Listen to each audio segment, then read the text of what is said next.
So you look out of your window and by your bins, you know the bins that have got the movement sensor that controls when they've been taken out and when they haven't been taken out, link at the top of the screen, you see somebody skulking by the bins with a phone that looks really big but looks a really cool phone. Another link at the top of the screen. So, what's he doing? What's he going to do? Does he look furtive? Does he just look handsome?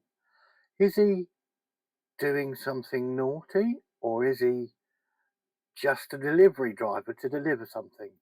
You don't know. Is your house secure? Do you know if your house is secure? Or are you just hoping your house is secure? So let's roll the credits and see what he's been doing.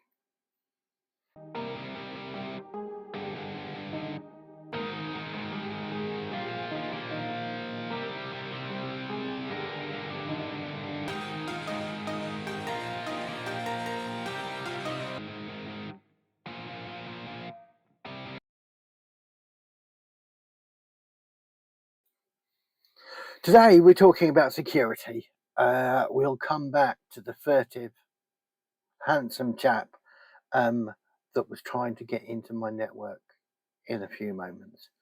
But we're going to start off with network. Now, what do I mean by network? Well, how secure is the digital stuff around your house? And we'll start off with kind of the easy things. So, passwords for stuff. You've got different passwords for everything. Probably a good idea.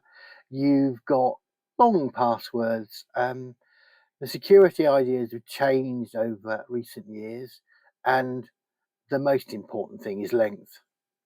The kind of recommendation now is 12 to 14 characters, and they kind of say, well, come up with 3 words or 4 words. So you have something like sheep, carrot, cart, and banana, and you make that your password. That might be enough. I'd have to count it. So that's the security of your passwords. But have you got two-factor authentication switched on? See what I mean by two-factor authentication? So something else that you're going to use for authentication, it might be a fingerprint, it might be a number, it might be a fingerprint and your number, which is multi-factor authentication as well as the password, because passwords can be passed around.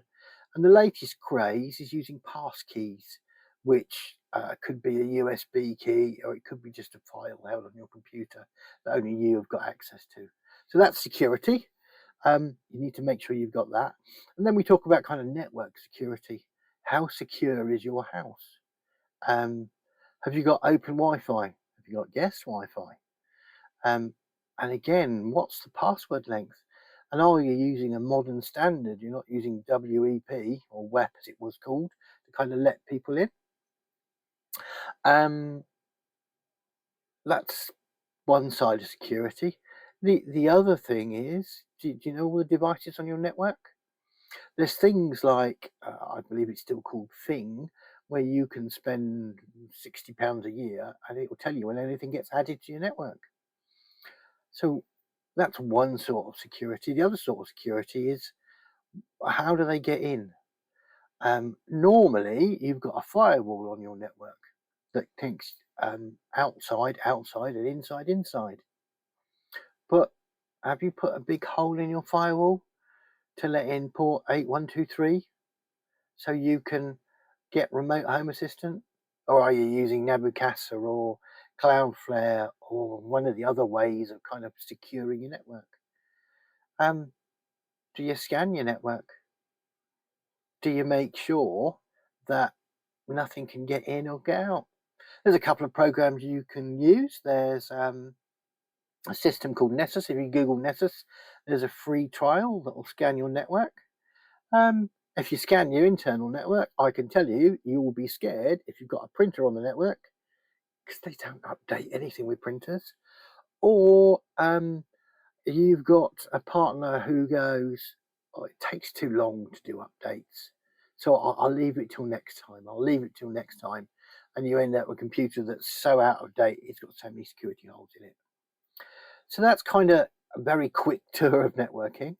I was going to show you how the furtive man got into the network, and it's very sneaky. So let's do that now.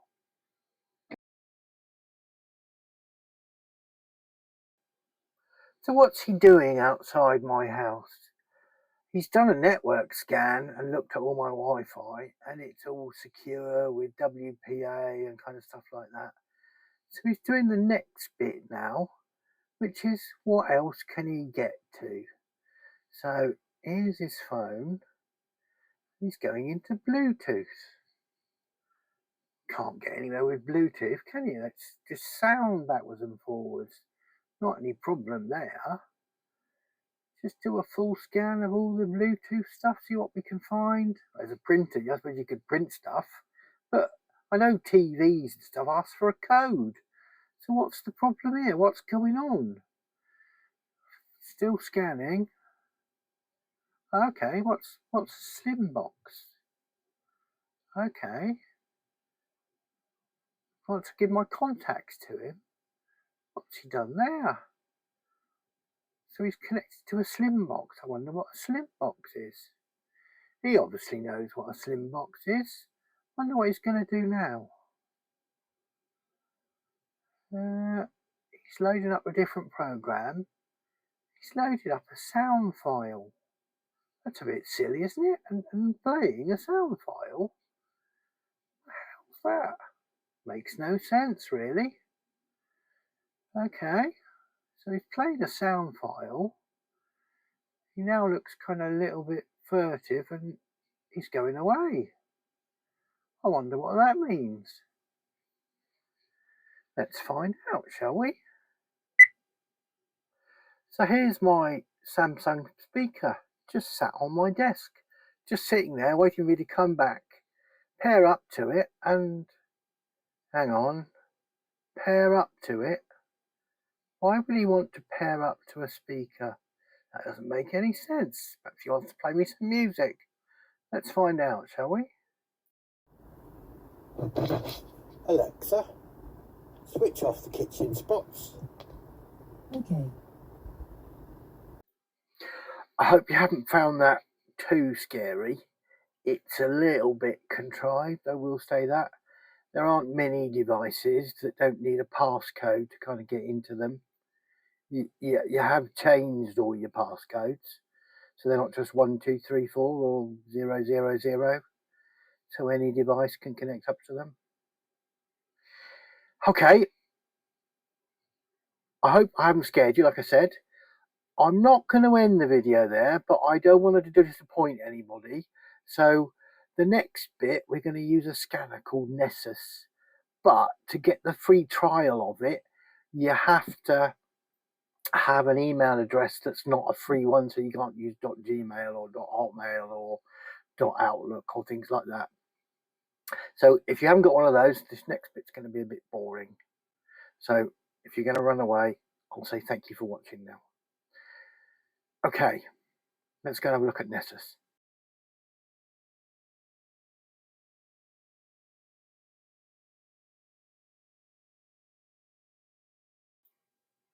So this is after I have installed and registered and kind of stuff like that.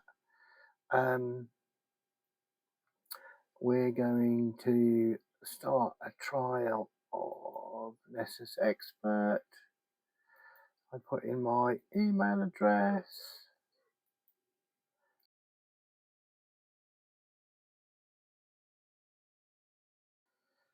So they will send you an activation code that you can put in there and click continue.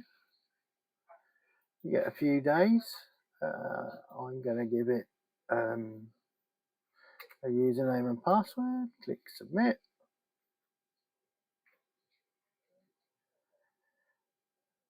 It might take a while to download the plugins.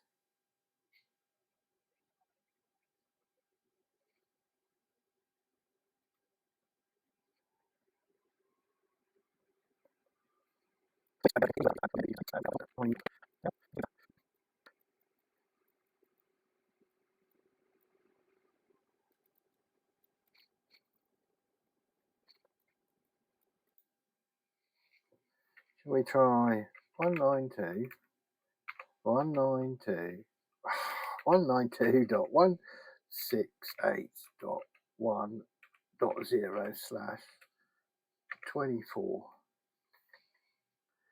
Click submit.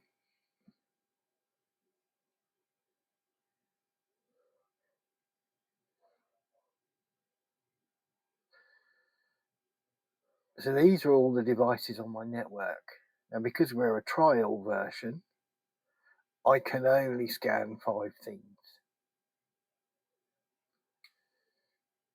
So we scan this computer, and what it'll do is it'll run a scan like it's doing now and check it for vulnerabilities and ports I've got open, kind of things like that. So I've got lots of info. So if I look here, I've got SMB running, I've got SSH running, and I've got Windows services running. It gives me in-depth details on all those things.